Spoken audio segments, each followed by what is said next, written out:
कहानी की स्टार्टिंग नुओ से होती है, जो दुनिया की आखिरी ऐसी राक्षस देवता थी जो 1 घंटे के अंदर मरे हुए इंसानों को अपनी शक्तियों से पुनर्जीवित कर सकती थी। इसीलिए चाइना के रिच फैमिली में से एक लू फैमिली के हेड अपने परपोते लोलो को बचाने के लिए नुओ की हेल्प मांगते हैं। नुओ भी मदद करने के लिए मान जाती है, क्योंकि लूलो फैमिली का इकलौता वारिस होता है और फैमिली वाले इसे काफी अच्छा पैसा भी दे रहे होते हैं। इसलिए नुओ अपनी शक्तियों को जागृत करने के लिए नृत्य करती है और जब उसकी शक्तियाँ एक्टिव हो जाती हैं तब वो मैसेज करती है और दूसरे ही पर लोलो जिंदा हो जाता है और वो अपनी आंखें खोल देता है। इस घटना के बाद जो लोलो का पिता होता है लूलिन, वो नुओ का पीछा करने लगता है। नुओ को ऐसा लगता है कि शायद बेटे की जान बचाई, इसलिए वो आभारी होकर उसके पीछे पड़ गया है। लेकिन लूलिन उसे बताता है कि वो उसे पसंद कर रहा है। तब नुओ भी उसके साथ हो जाती है। समय ऐसे ही बीतता है और नुओ 7 मंथ प्रेग्नेंट हो जाती है। नुओ को हर वो खुशी मिल रही थी जो वो चाहती थी, लेकिन प्रेग्नेंट होने की वजह से उसकी सभी शक्तियाँ चली गई थी। लेकिन वो फिर भी अपने हस्बैंड के साथ थी, इस बात की उसे सबसे ज्यादा खुशी थी। लेकिन सब कुछ उस दिन एक ही बार में बदल गया जब लूलिन ने उसे जानबूझकर सीढ़ियों से धक्का दे दिया और उसे जान से मारने की कोशिश की, क्योंकि लूलिन का ऐसा मानना था कि देवी ने उसके साथ सिर्फ पैसों के लिए शादी की है, इसलिए देवी के साथ उसके आने वाले बच्चे को भी मरना पड़ा। लेकिन लूलिन ये सोच भी नहीं सकता था कि जिस बच्चे को उसने मारने की कोशिश की वो उसका आखिरी बच्चा था, क्योंकि 6 महीने पहले ही उसकी एक कार एक्सीडेंट हुई थी और एक्सीडेंट के दौरान उसने अपने बच्चा पैदा करने की क्षमता को पूरी तरीके से खो दिया था। और इस बात को फैमिली के हेड बहुत ही अच्छी तरीके से जानते थे, इसलिए वो अपने पोते को बचाने के लिए देवी का सहारा लिए थे। देवी ने भी अपनी पूरी शक्तियां लगाकर इनकी फैमिली की मदद करने की कोशिश की और वो फाइनली प्रेग्नेंट भी हो गई। लेकिन प्रेग्नेंट होने की वजह से वो अपनी पूरी शक्ति खो दी, जिस वजह से वो एक आम इंसान बन गई थी। फिर जब वो जख्मी हालत में थी तब उसने अपने सौतेले बेटे, जिसकी उसने कभी जान बचाई थी, लूलो, उससे मदद मांगती है और एम्बुलेंस को बुलाने के लिए कहती है। लेकिन लूलो मना कर देता है, ये कहते हुए कि तुम तो देवी हो, तुम कभी मर नहीं सकती हो। ऐसा कहते हुए वो उसे इग्नोर करते हुए वहाँ से चला जाता है। और फिर लूलिन देवी के पास आता है और एक ऐसे बड़े राज से पर्दा हटाता है जिसके बारे में देवी ने कभी सोचा भी नहीं था। लूलिन उसे बताता है कि उसके बच्चे लूलो ने उसमें पानी में डूबने का नाटक किया था ताकि उसकी पहली प्रेमिका, उसकी गर्लफ्रेंड लूलो की जान बचाए और आसानी से फैमिली में शामिल हो सके। लेकिन देवी की वजह से लूलिन और उसकी गर्लफ्रेंड का प्लान पूरी तरीके से खराब हो गया, जिस वजह से गर्लफ्रेंड ने यहाँ से जाने का फैसला किया और रास्ते में उसकी एक्सीडेंट हो गई, जिस वजह से वहीं पे गर्लफ्रेंड की मौत हो गई। अब लूलिन इन सभी चीजों का जिम्मेदार सिर्फ और सिर्फ देवी को समझ रहा था, इसीलिए उसने देवी को सबसे दर्दनाक मौत देने का फैसला किया। पहले तो उसे सीढ़ियों से धक्का दिया, जिस वजह से उसकी बच्चे की जान चली गई। फिर उसे 30 मर्दों के हवाले कर दिया। उन लोगों ने भी देवी के साथ गलत किया और फिर एक बड़े से पत्थर से बांधने के बाद देवी को समुद्र के बीच में फेंक दिया। इस तरीके से देवी ने अपनी पहली जिंदगी में लोगों को प्यार और उन्हें बचाने की कोशिश की, लेकिन बदले में उसे धोखा और मौत मिली। लेकिन अचानक से पीतल की घंटी बजी और समय पीछे जाने लगा, जिस वजह से देवी का एक बार फिर से पुनर्जन्म हो गया और देवी वापस से उसी समय में पहुंच गई जहाँ पे फैमिली के हेड, जो कि चेयरमैन थे, वो उसे हेल्प मांग रहे होते हैं। देवी इस समय अपनी पूरी शक्तियों से भरी होती है और अपनी पिछली लाइफ को याद करते हुए वो चेयरमैन की मदद करने से साफ साफ मना कर देती है और चेयरमैन से झूठ बोल देती है कि मरे हुए इंसान को वापस जिंदा करना ये इम्पॉसिबल है। तभी यहाँ पे लूलिन अपने पहले प्यार अपनी गर्लफ्रेंड के साथ आता है और चेयरमैन को बताता है कि सामने खड़ी लड़की जो कि देवी बनने का नाटक कर रही है वो ढोंगी है, वो झूठी है। फिर वो चेयरमैन के सामने झूठ बोलता है और अपनी गर्लफ्रेंड के बारे में बताता है कि ये सच्ची देवी है जो कि मेरे बेटे को वापस जिंदा कर सकती है। ये देखकर देवी को भी एहसास हो जाता है कि ये लूलिन का दूसरा जन्म है, क्योंकि पहले जन्म में लूलिन ने अपनी गर्लफ्रेंड को मदद के लिए सही समय पे सही जगह नहीं ला पाया था। इधर चेयरमैन गर्लफ्रेंड से अपने परपोते को ठीक करने की बात कहता है, तब गर्लफ्रेंड भी उसे ठीक करने के लिए मान जाती है और वो कहती है कि लूलो का इलाज वो फ्री में करेगी। ये सुनकर चेयरमैन को काफी अच्छा लगता है। तभी लूलिन देवी पे गुस्सा होता है और कहता है कि ये झूठे मक्कार जैसे लोगों की तरह नहीं है, इसे बाहर निकालो। ये सुनकर चेयरमैन बताते हैं कि देवी ने तो पहले ही इनकी मदद करने से मना कर दिया है और वो कोई पैसे भी नहीं ले रही है। और ये सब देखते हुए देवी यहाँ से जाने का फैसला करती है, लेकिन लूलिन उसे रोक देता है, क्योंकि वो उसे धोखेबाज समझता था। वो देवी से कहता है कि जिस तरीके से तुम बाहर नाटक करती हो कि तुम मरे हुए इंसान को जिंदा करती हो, तुम्हें ये नाटक बंद कर देना चाहिए और तुम्हें कभी भी ऐसा नहीं सोचना चाहिए कि तुम ये सारी चीजें कर मेरी फैमिली का एक हिस्सा बन सकती हो, मुझसे शादी कर सकती हो। इतना सब कुछ सुनने के बाद भी देवी इन पे अपना टाइम वेस्ट नहीं करती है और चुपचाप यहाँ से जाने का फैसला करती है। जैसे वो घर से बाहर निकलती है वो देखती है कि लूलू सच में पानी में डूब गया है। देवी की शक्तियाँ लूलू के बारे में बता रही होती है। ये देखकर वो तुरंत अपने जादुई पीतल की घंटी का यूज करके उसे बचाने का फैसला करती है। लेकिन तभी यहाँ पे लूलिन अपने गर्लफ्रेंड के साथ आता है, जिसे देखकर देवी को अपनी पुरानी जिंदगी याद आती है जहाँ पे लूलिन ने उसे धोखा दिया था और उस समय लूलो ने भी इसकी मदद नहीं की थी। इसलिए देवी अपने खोए हुए बच्चे की वजह से ये निर्णय लेती है कि वो इस बार लूलो की जान नहीं बचाएगी और लूलिन को भी तो पता चलना चाहिए कि जब अपने बच्चे की जान जाती है तो कैसा एहसास होता है। इसलिए वो उसे छोड़कर वहाँ से जाने का फैसला करती है। लेकिन तभी यहाँ पे कुछ लोग आ जाते हैं तो कि देवी के ऊपर झूठे इल्जाम लगाने लगते हैं कि देवी की वजह से उनकी फैमिली बर्बाद हो गई, किसी की कंपनी बर्बाद हो गई, कि किसी की वाइफ मर गई। इनकी झूठी बातें सुनकर देवी समझ जाती है कि ये सारे लोग लूलिन के ही बुलाए गए हैं। इसीलिए लूलिन से पूछती है कि तुम ऐसा क्यों कर रहे हो। लूलिन, जिसे ऐसा लगता था कि देवी के पास कोई शक्ति नहीं है, उसकी सारी की सारी शक्ति उसके जादुई तांबे की घंटी में है, इसीलिए वो उस घंटी को चुरा कर अपने बेटे की जान बचाना चाहता था, जिसके लिए वो कई बार कोशिश करता है, उसे उस घंटी को छीनने की कोशिश करता है, लोगों का भी सहारा लेता है, लेकिन कुछ फायदा नहीं होता है, क्योंकि यहाँ पे एक और अमीर पर्सन आ जाता है जो कि गू फैमिली का यंग मास्टर होता है। वो आते ही देवी के सामने झुक जाता है। ये देखकर सभी लोग सोच में पड़ जाते हैं कि क्या ये लड़की सच में इतनी ज्यादा ताकतवर है जिसके सामने इतना ज्यादा पावरफुल पर्सन भी झुक रहा है। यंग मास्टर देवी की बहुत ही ज्यादा इज्जत करता था, इसलिए वो सामने आता है, लोगों को शांत करता है और उसके बाद वो देवी से अपने नेफ्यू की जान बचाने के लिए कहता है। और जान बचाने के लिए यंग मास्टर देवी को $30 मिलियन देने का फैसला करता है।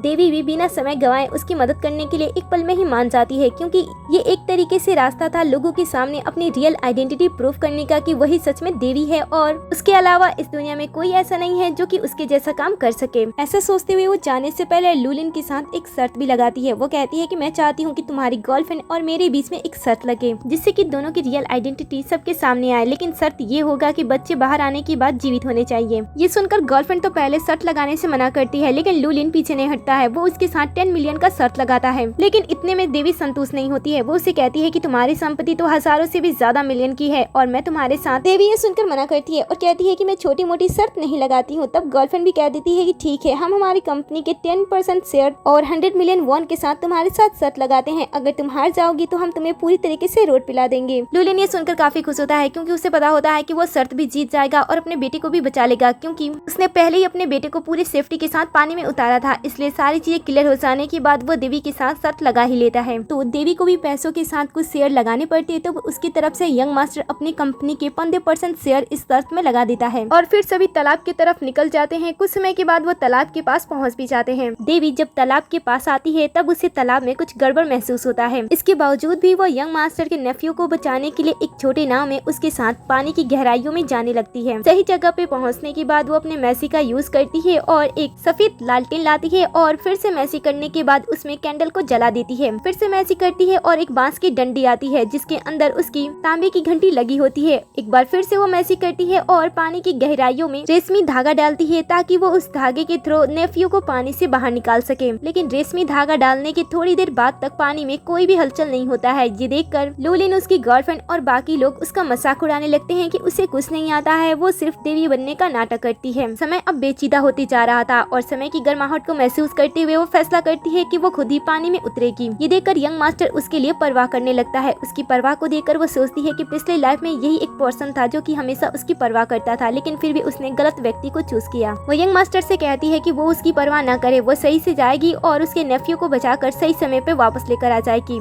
ऐसे कहते हुए वो पानी में छलांग लगा देती है और पानी की गहराइयों में जाने लगती है। धीरे धीरे जैसे जैसे वो नीचे जाती है वो सामने की नजारा देखकर थोड़ी सी हैरान और परेशान हो जाती है, क्योंकि सामने यंग मास्टर की नेफ्यू दिखाई दे रही थी, जो कि खुशी की बात थी। लेकिन दुख की बात ये थी कि वो सीधी पानी में खड़ी थी, जो कि इस प्रक्रिया की सबसे खतरनाक विधि थी। ऐसा देखने के बाद भी वो रुकती नहीं है और नेफ्यू की जान बचाने के लिए उसके पास जाने लगती है। वो उसके पास आती है और वो नेफ्यू को बचाने के लिए पहले बुरी शक्तियों को बांधने का फैसला करती है, जिसके लिए वो रेशमी धागे का यूज करती है और नेफ्यू को 3 बार बांधती है। फिर जादुई तांबे की घंटी का यूज करती है और उसे बचाती है। उसकी आवाज सुनते ही नेफ्यू एक बार फिर से जीवित होकर अपनी आंखें खोलती है, लेकिन आंखें खोलने के साथ ही वो देवी पे हमला कर देती है। देवी अपने बचाव में जादुई घंटी का यूज करती है, लेकिन उसे पता चलता है कि लूलिन ने तो उस जादुई घंटी को बदल दिया है। ये देखकर उसे काफी ज्यादा बुरा लगता है, क्योंकि उसने सोचा था कि इतना सब कुछ होने के बाद भी वो लोलो की जान बचाएगी, लेकिन लूलिन का ये बिहेवियर देखकर उसे बिल्कुल भी पसंद नहीं आता है। इसलिए वो डिसाइड करती है कि इस बार चाहे कुछ भी हो जाए वो लूलू से रिलेटेड किसी की भी जान कभी भी नहीं बचाएगी। दूसरी तरफ काफी ज्यादा समय बीत चुका होता है और अब तक लूलिन की गर्लफ्रेंड ने तो लोलो को पानी से बाहर निकाल भी दिया होता है। इसीलिए वो यंग मास्टर से हार मानने के लिए कह रहे होते हैं और अपनी नेफ्यू को हमेशा के लिए भूल जाने के लिए कह रहे होते हैं। लेकिन तभी देवी नेफ्यू को बचाते हुए पानी से बाहर लेकर आती है और उसे जमीन पे लाती है। लेकिन लूलिन देवी से कहता है कि तुम इसमें भी लेट हो गई, क्योंकि मेरी गर्लफ्रेंड ने तो पहले ही लूलू को पानी से बाहर निकाल दिया है। इसका मतलब है कि तुम हार गई। अच्छा होगा कि तुम पैसे दे दो। अगर तुम्हारे पास पैसे नहीं है तो मेरे दोस्तों का मन बहला दो ताकि मैं पैसे मना कर दूं। ये सुनकर तो लोग इसके साथ समय बिताने के लिए आगे आने लगते हैं। ये देखकर यंग मास्टर को अच्छा नहीं लगता है और इसलिए वो अपनी कोट से उसे कवर कर देता है। फिर देवी लूलिन से कहती है कि हमने 2 शर्त लगाए थे। शर्त ये था कि पानी से बच्चों को बाहर निकालना है और बच्चे जीवित होने चाहिए। ये सुनकर लूलिन सोचता है कि काफी समय से उसके बच्चे ने कोई हलचल नहीं की है, इसलिए वो तुरंत लोलो को जगाने की कोशिश करता है। लेकिन लोलो आंखें नहीं खोल रहा होता है। ये देखकर वो डरने लगता है। लेकिन कुछ समय के के बाद वो अपनी आंखें खोलता है, जिसे देखकर उसके जान में जान आती है। लेकिन तभी देवी उससे कहती है कि ज्यादा खुश मत होना। अगले ही पल वो देखता है कि उसके बेटे की जान जा चुकी है और वो पूरी तरीके से सुन पड़ गया है। ये देखकर वो रोने लगता है और दूसरी तरफ यंग मास्टर की नेफ्यू जो कि पूरी तरीके से ठीक हो जाती है और होश में भी आने लगती है। ये देखकर यंग मास्टर तुरंत अपनी नेफ्यू को हॉस्पिटल ले जाने की बात कह देता है। ये सुनकर लुलिन अपने गर्लफ्रेंड पे गुस्सा करता है और कहता है कि हमने प्लान के मुताबिक ये तय किया था कि मेरा बेटा पहाड़ के दूसरी साइड छुप कर रहेगा और पानी के अंदर से तुम डमी बाहर निकालोगी और दोनों की जगह को बदल दोगी। तो मेरा बेटा पानी के अंदर क्या कर रहा था? ये सुनकर वो कहती है कि मुझे नहीं पता था, तो प्लान के अकॉर्डिंग ही सारी चीजें कर रही थी, लेकिन मुझे नहीं पता है कि लोलो पानी के अंदर कैसे चला गया। ये सुनकर सभी को पता चल जाता है कि ये दोनों मिलकर यहाँ पे धोखा देने की कोशिश कर रहे थे और साथ ही वो इतने गिरे हुए हैं कि वो अपने झूठ को साबित करने के लिए अपने बेटे की जान ले लिए। ये सुनकर लुलिन कहता है कि वो ऐसा बिल्कुल भी नहीं चाहता था और फिर वो अपनी गर्लफ्रेंड पे गुस्सा उतारता है, लेकिन उसकी गर्लफ्रेंड उसे कहती है कि उसे चिंता करने की कोई जरूरत नहीं है, क्योंकि एक बच्चा चला गया है तो क्या हुआ, वो उसे 5 बच्चे पैदा करके दे सकती है। जिस पे देवी रिएक्ट करते हुए कहती है कि ऐसा कभी भी नहीं हो सकता है, क्योंकि वो बच्चा पैदा करने के लायक बचा ही नहीं है, वो उसका आखिरी बच्चा है। ये सुनकर तो लुलिन को गुस्सा आ जाता है और वो देवी को थप्पड़ मारने के लिए आगे आता है, लेकिन तभी वो किसी की आवाज सुनकर रुक जाता है। जब सभी पीछे पलट कर देखते हैं तब वो देखते हैं कि वो आवाज चेयरमैन की थी, जो यहाँ पे आते हैं और देवी का साथ देते हुए कहते हैं कि देवी जो कुछ भी कह रही है वो सच है। आगे वो उसकी एक्सीडेंट के बारे में सभी बातें सच सच बता देते हैं। ये जानने के बाद तो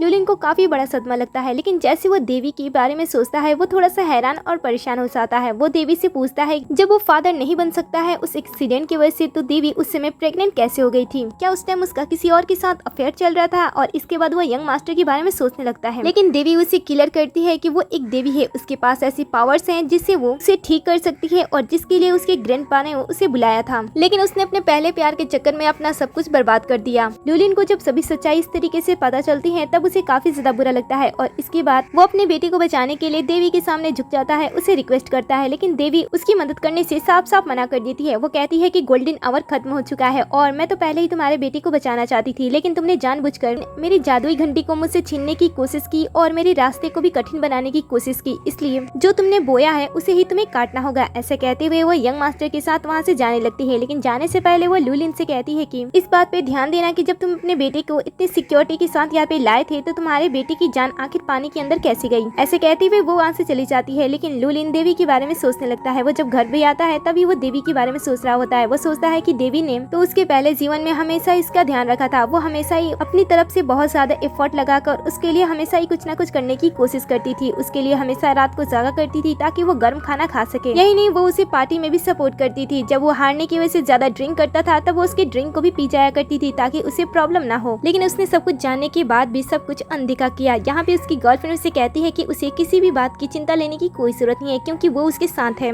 और वो उसे दिलासा दे रही होती है कि उसके अंदर कोई भी कमी नहीं है, वो मिलकर बहुत सारे बच्चे को पैदा करेंगे। लेकिन कहीं न कहीं देवी की बातें इसके दिल में रह गई होती है, इसीलिए वो डॉक्टर को तुरंत बुलाता है और अपनी जांच कराता है। डॉक्टर उसकी जांच करते हैं और कुछ समय के बाद रिपोर्ट देते हुए वो भी सेम वही बात करते हैं जो कि देवी और चेयरमैन ने उसे कही थी। लुलिन को अभी भी भरोसा नहीं हो रहा था, इसलिए वो रिपोर्ट को खुद ही देखता है और जब वो देखता है कि उसके अंदर सच में कमी है तो वो गुस्से में डॉक्टर की कॉलर को पकड़ लेता है और कहता है कि मुझे ये बताओ कि मैं अपने आप को ठीक कैसे कर सकता हूँ। डॉक्टर लुलिन को कुछ सजेशन देते हैं, लेकिन साथ में वो ये भी कह देते हैं कि वो 100% श्योर नहीं है कि ये सारी चीजें काम करेंगी या फिर नहीं। इसके बाद लुलिन के सामने कुछ लड़की को लाया जाता है जिनकी उम्र ज्यादा से ज्यादा 20 साल से 25 साल के अंदर होती है, जिन पे डॉक्टर छोटा सा एक्सपेरिमेंट करते हैं कि क्या लुलिन इनके साथ रिश्ता बनाने के बाद बच्चा पैदा कर सकता है या फिर नहीं। लेकिन डॉक्टर की ये ट्राई भी पूरी तरीके से नाकाम रह जाती है, जिस वजह से लुलिन बहुत ही ज्यादा गुस्सा होता है और जैसे वो सामने खड़ी लड़कियों को मुस्कुराते हुए देखता है उसे तो बहुत ही ज्यादा गुस्सा आता है। उसे लगता है कि अब वो किसी भी लायक नहीं है, इसलिए वो एक बार सोचता है कि उसे देवी के साथ रिश्ता बनाना चाहिए, क्योंकि अगर वो किसी वंशज को पैदा नहीं कर सकता है तो उसके हाथ में भी कोई भी प्रॉपर्टी नहीं रहेगी। इस बात का उसे सबसे बड़ा डर होता है, इसीलिए वो किसी भी तरीके से फादर बनने की कोशिश में लगा होता है। इसलिए वो फाइनली डिसाइड करता है कि वो देवी के पास जाएगा, लेकिन उसकी गर्लफ्रेंड उसे रोकती है और कहती है कि जो कुछ भी तुमने उसके साथ किया है क्या उसके बाद भी वो तुम्हारी मदद करेगी। वो उसे समझाता है कि वो कोई ना कोई रास्ता ढूंढ लेगा, लेकिन वो सबसे ज्यादा प्यार अपनी गर्लफ्रेंड से करता है, ये बात उसे बता देता है वो, जिसकी वजह से उसके मन में कोई शक न पैदा हो। दूसरी तरफ हम देवी को देखते हैं, इसके सामने यंग मास्टर के लोग काफी सारे बहुत सारी कीमती लिमिटेड एडिशन की चीजें लाते हैं, उसे बताते हैं कि उन्होंने उसके लिए बहुत सारे कपड़े और बहुत सारे प्रॉपर्टी देने का भी डिसीजन किया है और साथ ही उसे एक ब्लैक कार्ड देते हैं। ये सारी चीजें सिर्फ और सिर्फ देवी के लिए होता है। देवी ये सारी चीजें देखती है और अपने पिछले जन्म के बारे में सोचती है। वो सोचती है कि उसने अपना सब कुछ लूलिन को दे दिया था, लेकिन जैसे ही शादी हुई थी लूलिन ने अपना असली चेहरा उसके सामने ला दिया। फिर वो बीते हुए पल के बारे में सोचती है, जहाँ पे हम देखते हैं कि शादी के बाद लूलिन देवी के साथ बहुत ही ज्यादा गलत कर रहा था। वो उसे कपड़े धोने के लिए देता है और उसे कपड़े धोने के लिए मशीन यूज करने के लिए मना करता है। वो कहता है कि उसके कपड़े बहुत ही ज्यादा एक्सपेंसिव है, कपड़े मशीन में धोने की वजह से वो खराब हो जाएंगे। हालांकि देवी इस समय प्रेग्नेंट होती है, लेकिन लूलिन उसके बारे में बिल्कुल भी नहीं सोचता है। वो उसे बहुत सारा काम करने के लिए देता है और तभी यहाँ पे उसका बेटा भी आ जाता है, जो कि देवी को खाना बनाने के लिए कह रहा था। अब घर के पूरे काम को अकेली देवी कर रही थी, इसलिए वो लूलिन से एक नौकरानी रखने की बात करती है, लेकिन लूलिन उसे साफ साफ मना कर देता है। वो कहता है कि मैं तुम्हें इतने बड़े हवेली में रहने का मौका दे रहा हूँ, क्या तुम उसके बदले इतना काम नहीं कर सकती हो? फिर क्या देवी को उस समय वो सारी चीजें झेलनी पड़ रही थी, लेकिन यहाँ पे जब वो इतनी सारी चीजें अपने लिए आते हुए देखती है उसे काफी ज्यादा अच्छा लगता है। यंग मास्टर के लोग इसे इतने सारे गिफ्ट देने के बाद वो उसे 2 कंसर्ट के टिकट भी देते हैं। वो पूछते हैं कि जो तुम्हें पसंद है तुम उस कंसर्ट में जा सकती हो। देवी भी इस माहौल से बाहर निकलना चाहती थी, इसलिए वो कंसर्ट टिकट ले लेती है और कंसर्ट में जाने के लिए मान जाती है। अगले सीन में देवी उसी कंसर्ट को देखने के लिए जाती है, जहाँ की थीम कुछ अलग और खास थी, क्योंकि यहाँ कंसर्ट स्टार्ट होने से पहले काफी अलग चीजें बेची जा रही थी, जिसे देखकर देवी भी उन चीजों को देखने के लिए जाती है, जहाँ पे उसके 2 फैंस उसे मिल जाते हैं, जो कि उसे पहचान लेते हैं और उसके साथ अच्छी तरीके से पेश आते हैं। देवी को भी इतने समय के बाद ऐसे लोगों से मिलकर काफी अच्छा लगता है। वो लोग उसकी काफी ज्यादा इज्जत करते हैं और अपने घर से लाए हुए एक एंटीक मुखौटे को उसे देते हैं, जो कि 800 साल पुरानी होती है। ये देखकर उसे वो चीज पसंद आती है और वो उस मुखौटे को ले लेती है। दूसरी तरफ लूलिन भी अपने गर्लफ्रेंड के साथ उसी कंसर्ट को देखने के लिए आया होता है और जैसे वो देवी को यहाँ पे देखता है उसे ऐसा लगता है कि देवी उससे मिलने के लिए पहले से आई है, इसलिए वो उसे देखकर अपनी गर्लफ्रेंड से उसे कहता है कि मैं उसे थोड़ा परेशान करके आता हूँ। उसकी गर्लफ्रेंड भी उसे जाने देती है। वो देवी के पास आता है और फुल एटीट्यूड के साथ देवी से कह रहा होता है कि वो उसे मिलने के लिए आई है, वो उसका पीछा कर रही है, लेकिन देवी तो उल्टा उसकी ही बहुत ही अच्छी तरीके से बेइज्जती कर देती है और चुपचाप वहाँ से जाने लगती है। उसे ऐसे जाते हुए देखकर उसे ऐसा लगता है कि शायद वो उसकी गर्लफ्रेंड को नुकसान पहुंचाना चाहती है, इसलिए वो तुरंत उसे रोकने की कोशिश करता है और उसे चेतावनी देता है कि वो उसकी गर्लफ्रेंड का बाल विवाह नहीं कर सकती है। इसकी बेवकूफी को देखकर वो उसके ऊपर हंसती है और कहती है कि जाकर हॉस्पिटल में अपना ट्रीटमेंट कराओ। ऐसे कहते हुए जाने वाली होती है, लेकिन लूलिन उसे फिर से रोकता है और इसी चक्कर में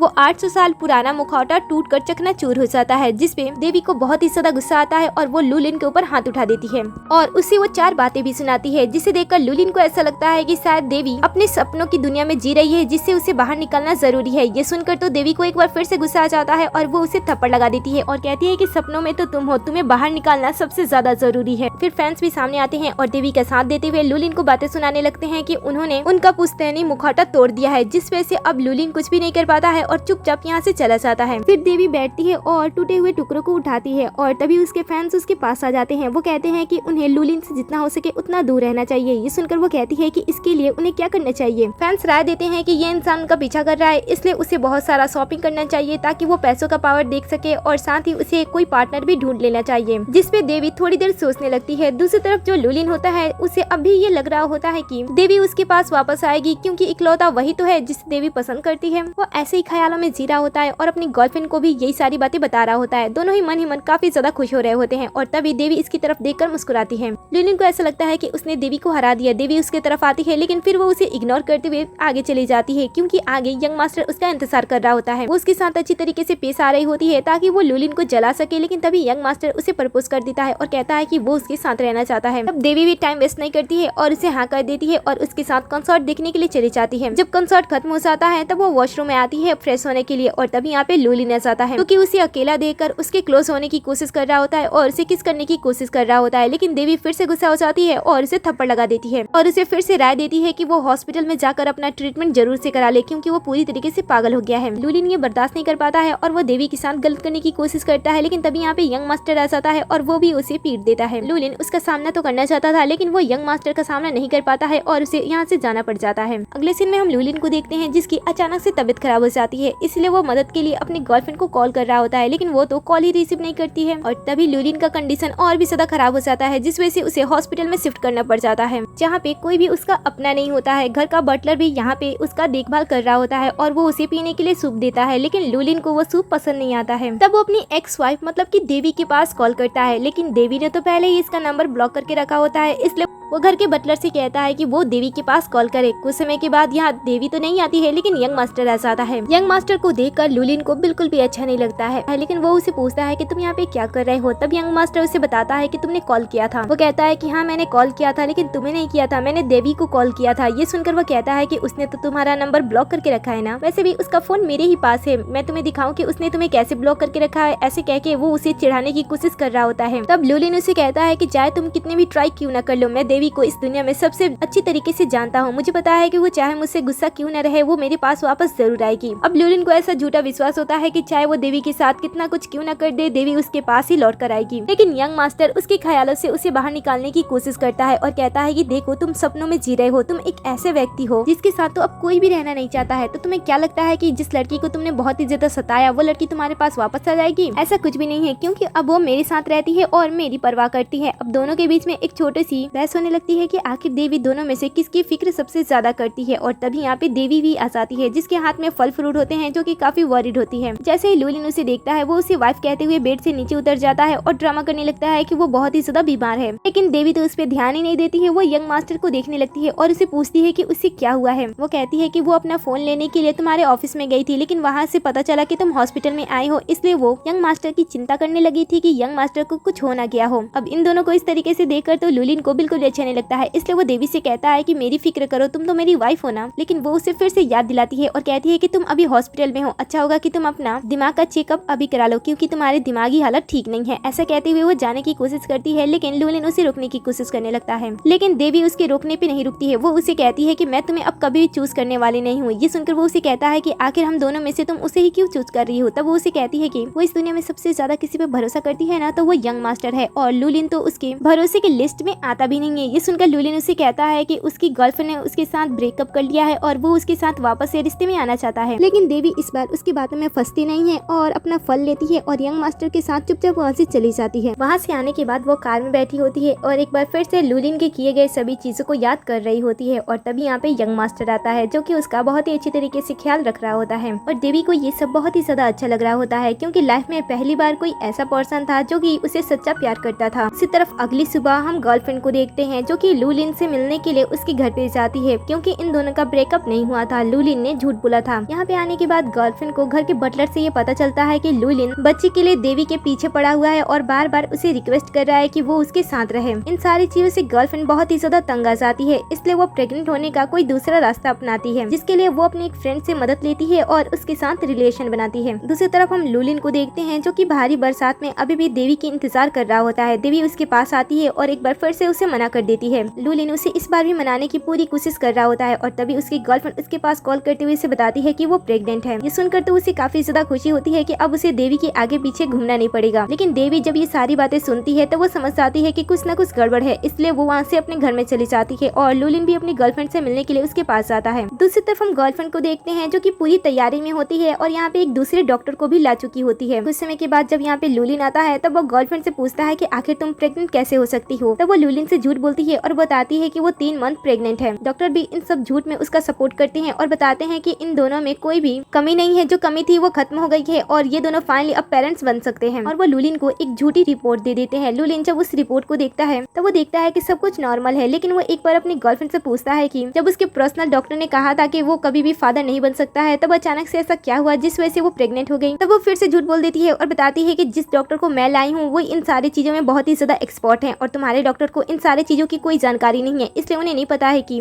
कब क्या हो सकता है। और इसके बाद वो फटाक से डॉक्टर को भी यहाँ से चले जाने के लिए कह देती है, ताकि उसका प्लान खराब ना हो। डॉक्टर के चले जाने के बाद गर्लफ्रेंड लुलिन से कहने लगती है कि उन दोनों के बीच में इतना ज्यादा प्यार था, तो आखिर वो पेरेंट्स कैसे नहीं बन सकते हैं। अब लुलिन को भी इसकी बातों पे भरोसा हो जाता है, क्योंकि 3 महीने पहले ये दोनों एक दूसरे के साथ थे और उसे काफी ज्यादा खुशी होती है कि फाइनली अब वो फादर बनने वाला है। इसीलिए वो अपनी गर्लफ्रेंड के साथ सबसे पहले ये डिसाइड करता है कि वो सबसे पहले देवी के सामने जाएगा और बताएगा कि वो फादर बन सकता है और उसकी गर्लफ्रेंड प्रेग्नेंट है। इसलिए वो अगले ही दिन देवी से मिलने के लिए चला जाता है, जहाँ पे वो फुल कॉन्फिडेंट के साथ अपनी गर्लफ्रेंड को उसके सामने रखता है और बताता है कि उसकी गर्लफ्रेंड 3 महीने की प्रेग्नेंट है। उसकी बातें सुनकर देवी मुस्कुराती है और कहती है कि मैंने तुम्हें पहले ही कहा था कि एक बार हॉस्पिटल चले जाओ, अच्छा होगा कि तुम जाओ और वहाँ पे अपना चेकअप करा लो। ये सुनकर उसे काफी गुस्सा आता है और लुलिन को ऐसा लगता है कि शायद देवी को उसकी खुशी पसंद नहीं आ रही है, इसलिए वो दोनों के बीच में दरार पैदा करने की कोशिश कर रही है। लेकिन देवी, जो कि आधी सच्चाई जानती थी, वो उसे कहती है कि अच्छा अगर ऐसी बात है तो तुम जाओ पहले हॉस्पिटल में इसका चेकअप ही क्यों नहीं करा लेते हो। वो कहता है कि उसे अपनी गर्लफ्रेंड पे विश्वास है, इसलिए वो ऐसा कुछ भी नहीं करेगा। ये सुनकर देवी कहती है कि ठीक है, और तभी वो पास से गुजर रहे एक डॉक्टर को नोटिस कर लेती है जो कि उसके घर के पास ही रहते थे। वो उन्हें बुलाती है और कहती है कि क्या आप बता सकते हो कि ये लड़की कितने मंथ की प्रेग्नेंट है। अब डॉक्टर जो कि गर्लफ्रेंड को ध्यान से देखते हैं और बस उसे देख के ही बता देते हैं कि ये लड़की बस 1 महीने की प्रेग्नेंट है। ये सुनकर तो लुलिन हैरान हो जाता है और डॉक्टर को ही झूठा साबित करने की कोशिश करने लगता है। डॉक्टर उसे बताते हैं कि वो काफी समय से ये काम कर रहे हैं, इसलिए उनसे गलती नहीं हो सकती है, और अगर इन लोगों को भरोसा नहीं है तो हॉस्पिटल जाकर इसका चेकअप करा ले। ऐसी बातें सुनकर लुलिन को भी अपनी गर्लफ्रेंड पे शक होने लगता है, इसलिए वो तुरंत उसे हॉस्पिटल ले जाता है और उसका चेकअप कराता है, जहाँ पे उसे पता चलता है कि सच में उसकी गर्लफ्रेंड तो सिर्फ 1 महीने की प्रेग्नेंट है, जिसपे वो पूरी तरीके से भड़क उठता है क्योंकि 1 महीने पहले ऐसा इनके बीच कुछ भी नहीं हुआ था जिस वजह से वो प्रेग्नेंट हो जाए। इसलिए वो अपनी गर्लफ्रेंड पर गुस्सा करता है और कहता है कि बताओ ये बच्चा किसका है। फिर वो मन ही मन सोचने लगता है कि देवी ने उसके बारे में जो सारी बातें कही थी वो सारी की सारी बातें सच है, लेकिन गर्लफ्रेंड अभी भी अपने आप को ऑब्जेक्टिफाई करने की कोशिश कर रही होती है। वो कह रही होती है कि ये बच्चा उसका ही है, लेकिन लुलिन उसकी बातों पे अब भरोसा करने वाला नहीं था, इसलिए वो उसे पूछता है कि बताओ ये बच्चा कौन है। वो नहीं बताती है, तब वो अपने बॉडीगार्ड को बुलाता है और इसे जान से मारने के लिए कहता है। तब वो कहती है कि वो बता देगी, तब वो उसे छोड़ देता है। इसके बाद वो उसे कहती है कि तुम्हें याद है तुम ड्रंक होकर ड्राइव कर रहे थे और उस चक्कर में तुमने एक इंसान की जान ले ली। ये सुनकर वो उस पल के बारे में सोचता है कि जब उसे एक्सीडेंट हुआ था तब उसने उसकी जिम्मेदारी नहीं ली थी और वो वहाँ से भाग गया था और अपने पैसों के दम पे वो जीत भी किया था। असल में जो इंसान मरा था वो गर्लफ्रेंड का भाई था और जिस समय ये सब हुआ वो उस समय फादर बनने वाला था, लेकिन उसकी मौत की वजह से उसका पूरा का पूरा परिवार खत्म हो गया। इस वजह से गर्लफ्रेंड ने लुलिन की जिंदगी बर्बाद करने का फैसला किया। उसने कहा कि जिस दर्द से उसके परिवार वाले गुजर रहे हैं उसी दर्द को लुलिन को भी सहना पड़ेगा। सब जानकर लुलिन शॉक्ड हो जाता है और फिर वो अपने बच्चे के बारे में पूछता है। तब वो कहती है कि हाँ, मैंने ही तुम्हारे बच्चे को जान से मारा था ताकि तुम्हारे आसपास तुम्हारा अपना कहने वाला कोई भी ना रहे। ये सुनकर वो उसे कहता है कि मैं तुम्हें जिंदा नहीं छोड़ूंगा, लेकिन तभी अचानक से गर्लफ्रेंड अपने हाथ में छुपाए हुए खंजर से उस पर हमला कर देती है। पहले खंजर से तो वो बच जाता है, लेकिन वो दोबारा जब कोशिश करती है तब लुलिन उसे पकड़ लेता है, उसे थप्पड़ मारता है और अपने बॉडीगार्ड से कहता है कि इसे मेरे सामने से लेकर जाओ, इसे बड़े से पत्थर से बांध देना और समुद्र में इसे फेंक देना ताकि वो वहीं पे अपना दम तोड़ के मर जाए। बॉडीगार्ड्स भी ऐसा करते हैं, वो उसे पकड़ते हैं और वहाँ से लेकर चले जाते हैं। अगले सीन में हम देवी को देखते हैं जिससे मिलने के लिए यंग मास्टर उसके पास आया होता है। वो अब भी उसका ख्याल ही रख रहा होता है और उसे बताता है कि वो बहुत ही जल्द अपने नेफ्यू को भी उससे मिलाने के लिए लेकर आएगा क्योंकि उसकी नेफ्यू पूरी तरीके से ठीक हो गई है। देवी ये सुनकर काफी खुश होती है। तभी उसकी पीतल की घंटी बजने लगती है जिससे उसे पता चलता है कि कोई पानी में डूब रहा है। ये सुनकर वो उसकी मदद करने की कोशिश करती है, लेकिन मास्टर उसे रोकता है और कहता है कि तुम्हें इस तरीके से हमेशा लोगों की जान नहीं बचाना चाहिए क्योंकि ये हमारी दुनिया को खत्म कर सकता है, क्योंकि हमेशा ही मरे हुए इंसान को वापस लाना सही नहीं होता है, ये गलत होता है। इस बात को देवी भी गहराई से समझती है और वो समझ जाती है कि हमेशा मरे हुए लोगों को वापस जिंदा करना सही नहीं होता है, इसलिए वो छोड़ देती है और वो सोचती है कि वो ये काम दोबारा नहीं करेगी। अगले सीन में हम देवी को देखते हैं जो कि लू फैमिली से मिले हुए शेयर्स को बेचने की कोशिश कर रही होती है। सामने वाला पर्सन उससे पूछता है कि आप इतने सारे शेयर्स अचानक से क्यों बेच रहे हो, क्योंकि उसे डाउट हो रहा था, लेकिन देवी के इरादे सही थे। वो चाहती थी कि वो लू फैमिली से कोई भी रिश्ता ना रखे, इसलिए वो लू फैमिली के शेयर भी बेच रही होती है ताकि लुलिन किसी भी तरीके से उसके पास ना आ सके,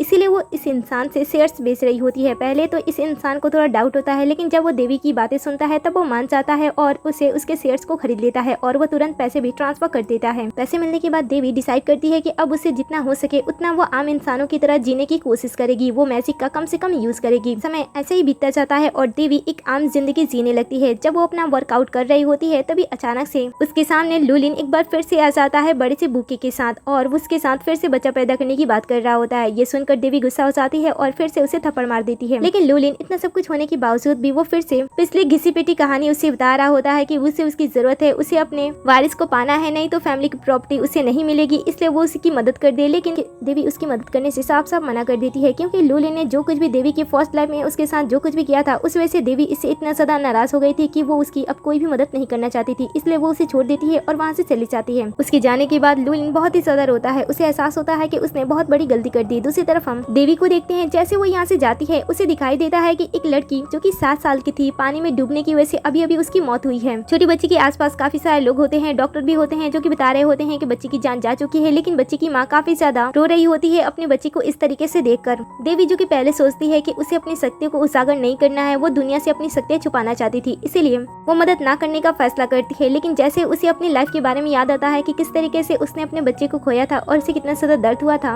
अब वो अपने आप को कंट्रोल नहीं कर पाती है और बच्ची की माँ से कहती है कि वो बच्ची को बचा सकती है, जिसके लिए वो एक बार फिर से अपनी शक्तियों को फिर से एक्टिव करने के लिए डांस करना स्टार्ट कर देती है। जब वो डांस कर रही होती है तब वो अपने असली रूप में होती है, लेकिन इस समय जो यहाँ पे लोग होते हैं वो देवी को नहीं पहचानते हैं, इसलिए उन्हें ऐसा लग रहा होता है कि शायद ये लड़की यहाँ पे ड्रामा कर रही है, वो मरे हुए बच्चे को बचा नहीं सकती है। लेकिन अगले ही पल जैसे ही देवी का नृत्य खत्म होता है उसकी शक्तियाँ एक्टिव होती हैं अगले ही पल वो छोटी सी बच्ची को जीवन दे देती है और वो बच्ची पूरी तरीके से ठीक हो जाती है। माँ अपनी बच्ची को वापस पाकर काफी खुश होती है और लोग जो कि पहली बार ये नजारा देख रहे होते हैं उनके लिए काफी आश्चर्य की बात होती है। मदद करने के बाद देवी यहाँ से जाने लगती है, लेकिन बच्ची की माँ उसे रोकती है, उसके पैरों में गिरती है और थैंक्स कहते हुए उसे बहुत सारा पैसे देती है। लेकिन देवी उसके पैसे नहीं लेती है और उसे कहती है कि वो अपनी बच्ची का ख्याल ज्यादा से ज्यादा रखे। ऐसा कहते हुए वो वहाँ से जाने लगती है और जाते टाइम वो डिसाइड करती है कि अब से सिर्फ वो उन्हीं लोगों को बचाएगी जो कि गलती से मर गए होंगे, उनके मरने का समय नहीं आया होगा। और इसीलिए वो शहर के एक बचाव दल में शामिल हो जाती है ताकि वो ऐसे लोगों की मदद कर सके। इसी तरीके से जब वो अपने काम पे होती है तब वो एक इंसान को बचाने के लिए जाती है जो कि पानी में डूबा होता है। वो उसे बाहर निकालती है और इसे ठीक करने वाली होती है, लेकिन जैसे वो देखती है कि वो लूलिन है वो रुक जाती है। वो सोचती है कि वो इसे नहीं बचाएगी। लूलिन भी मर रहा होता है, लेकिन उसे भी ऐसा लग रहा होता है कि शायद देवी के साथ उसने जो कुछ भी किया है इस वजह से वो उसे ना बचाए। और होता भी कुछ ऐसा ही है। देवी यहाँ से जाने का फैसला करती है, लेकिन उसके सीनियर उसे रोक लेते हैं और उसे उसकी ट्रेनिंग को याद दिलाते हैं। देवी अपनी ट्रेनिंग के बारे में सोचती है और उसे याद आता है कि उसने ट्रेनिंग के टाइम ये शपथ ली होती है कि सामने चाहे कोई भी हो वो उसकी जान जरूर बचाएगी, क्योंकि वो बचाव दल की मेंबर है। इसी सारी बातों को याद करते हुए वो उसकी जान बचा लेती है। अगले पल जब लूलिन अपनी आंखें खोलता है तब वो हॉस्पिटल में होता है, जो कि वो ये उम्मीद छोड़ चुका था कि देवी उसकी जान बचाएगी, लेकिन इतना सब कुछ होने के बाद भी देवी ने उसकी जान बचाई थी। इससे वो काफी इम्प्रेस हुआ होता है और यहाँ से जाने की कोशिश कर रहा होता है, लेकिन वो काफी ज्यादा कमजोर होता है, इसीलिए वो सहारे के साथ चल रहा होता है। और जैसे वो कमरे से बाहर आता है और दूसरे कमरे की तरफ उसकी नजर जाती है, वो देवी को देखता है जो कि यंग मास्टर के साथ काफी ज्यादा खुश होती है, जिसे देखकर उसे अपने आप के लिए बहुत ही ज्यादा बुरा लगता है। इसलिए वो अपने आप को ही थप्पड़ मारने लगता है। तब यहाँ पे नर्स आती है, उसकी हालत देखकर उसे कमरे में ले जाने की कोशिश करती है, लेकिन वो उसे रोकता है और फाइनली अपनी गलती को एक्सेप्ट करते हुए उसे सुधारने का फैसला करता है, जिसके लिए वो भावनाओं में बहते हुए नर्स से कहने लगता है कि वो भी बचाव दल में शामिल होना चाहता है और लोगों की मदद करना चाहता है ताकि वो अपने किए गए से अपने आप को मुक्त कर सके। ये सुनकर नर्स उसे बताती है कि वो ये सारे जॉब नहीं देती है, लेकिन तभी यहाँ पे देवी आ जाती है जो कि उसकी बातें सुन लेती है और उसे काम पे रख लेती है। अगली बार से वो भी देवी के साथ बचाव दल में शामिल हो जाता है और बहुत ही अच्छी तरीके से लोगों को बचाने की कोशिश कर रहा होता है। सभी लोग लोगों को बचाने की कोशिश कर रहे होते हैं, चाहे सिचुएशन कैसे भी क्यों ना बन जाए। वो पीछे नहीं हटते हैं, वो आखिरी दम तक लोगों की जान बचाने की कोशिश में लगे होते हैं। और देवी जो कि कभी कभी बहुत ही ज्यादा लोगों को एक साथ बचाने के लिए अपने पूरे पावर का यूज करती, जिसके लिए वो फिर से डांस करने लगती और मैजिक को एक्टिव करते हुए इस तरीके से वो लोगों की जान बचाती। आखिर में यंग मास्टर उसके साथ होता है और लूलिन भी उसके साथ होता है, लेकिन एक लाइफ पार्टनर की तरह बल्कि एक कॉलीग की तरह जिसके साथ वो काम करता है। और इसी सीन पे इस ड्रामे का दी एंड हो जाता है। को ये ड्रामा कैसा लगा मुझे कमेंट में जरूर बताना। कहानी का एंड कैसा था? अगर आप देवी की जगह पे होते तो आप लूलिन को कब माफ करते, ये भी मुझे कमेंट में जरूर बताना। जाने से पहले वीडियो को लाइक कर दे, साथ ही चैनल को भी सब्सक्राइब कर दे, जिससे कि आप हमारे हर एक वीडियो से अपडेट रहो।